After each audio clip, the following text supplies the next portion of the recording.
Rendimento do cálculo estequiométrico. Vamos à aula. O rendimento da reação ele vai indicar quanto produto foi realmente produzido. Porque quando utilizamos a equação química balanceada para fazer as contas, nós estamos utilizando uma situação ideal, ou seja, considerando que todo o reagente foi convertido em produto. Na realidade, isso é uma situação ideal, ou seja, as reações químicas elas tendem a ter rendimentos menor do que 100%. Vários são os motivos, né? Às vezes o reagente tem uma qualidade não tão boa, né? O reagente está impuro, tem algum tipo de substância ali que atrapalha, podemos ter falta ou excesso de algum dos componentes. Então, nós lidamos com a situação ideal quando utilizamos a equação balanceada. Porém, nas situações reais, o rendimento fica abaixo de 100%. Então, na maioria dos exercícios, nós trabalhamos com situações ideais. O que nós fizemos em todas as outras aulas foi utilizar a equação química para calcular o que nos foi pedido. Então, nós estamos usando o rendimento igual a 100%, que é uma condição ideal. Então, a pergunta: qual o rendimento da reação a seguir, sem excesso de reagentes? Então, nós estamos descartando um dos problemas, na qual a queima de 10 gramas de álcool produziu 13 gramas de dióxido de carbono. Então veja, eu tenho uma informação do reagente e do produto.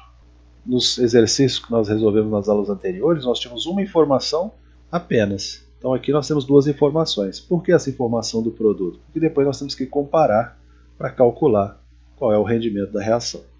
Então, como estamos falando em massa, o primeiro passo é calcular a massa molar, porque a informação da equação balanceada é em mols e ele nos traz unidade de massa. Então precisamos converter. Então coloca a fórmula, soma as massas dos elementos, você tira da tabela periódica, o maior número sempre é a massa, você obtém a massa molar, a massa de 1 mol. Então o dióxido de carbono, 44 gramas por mol, e o álcool etílico, ou etanol, 46 gramas por mol. Segundo passo, vamos retirar a proporção entre os componentes que o exercício solicita. A equação balanceada, 1 mol de álcool reage formando 2 mols de dióxido de carbono.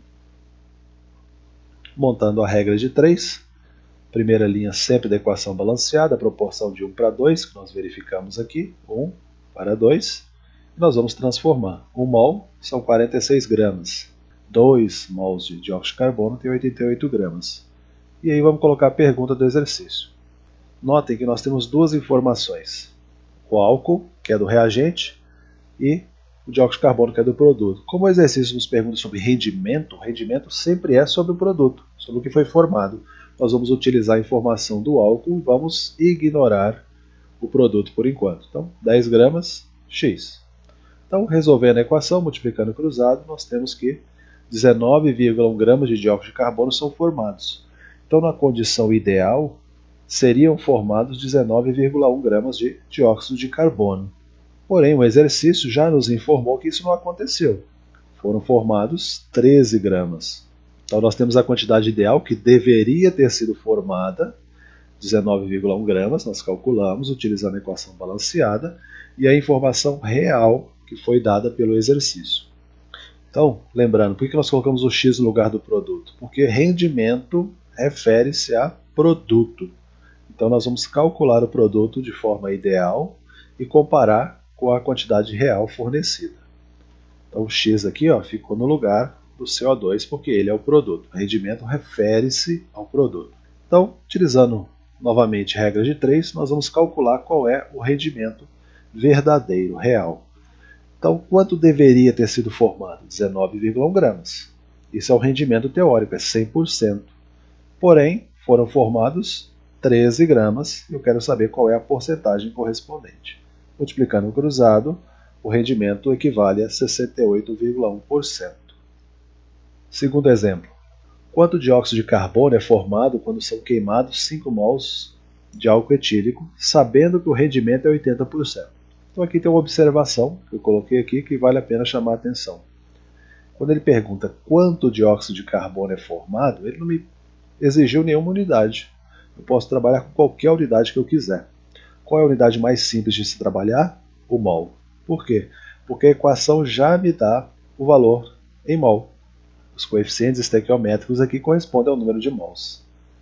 Então, todas as unidades aqui, eu vou trabalhar com o mol. Então, eu não preciso fazer nenhuma conversão para resolver esse exercício. Eu vou diretamente para montar a equação utilizando as proporções.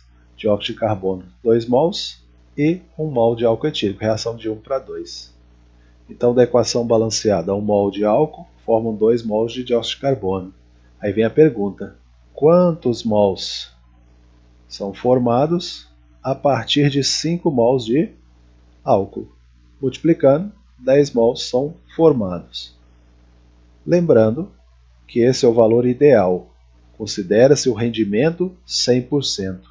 E ele me informou que o rendimento é inferior a 100, é 80. Então eu vou pegar esses 10 mols e vou ajustar. 10 mols é o rendimento teórico 100%, mas o exercício me avisou que apenas 80 é formado. Então não serão formados 10. Quantos serão formados? Não será formada toda essa quantidade. Então eu quero saber qual é a quantidade realmente formada. Multiplicando cruzado, eu obtenho que 8 mols de dióxido de carbono são formados.